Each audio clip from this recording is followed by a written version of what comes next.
गाउँ पनि सुनसान भइसक्यो। जल्दो बढ्दो युवाहरू वैदेशिक रोजगारका खोजीले गर्दा गाउँ नै बितिसक्यो। दसैँ तिहारमा पनि आएन नि त।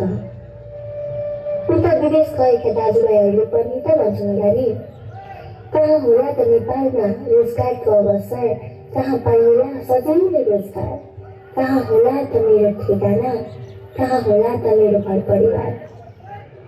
कस्तो होला है त्यो नेपाली समाजको संस्कृति, कमाउन र रमाउन खाली मुलुक नै गए तापनि जानुपर्ने, बरु त्यही गाउँ बेसी बसे पनि हुने।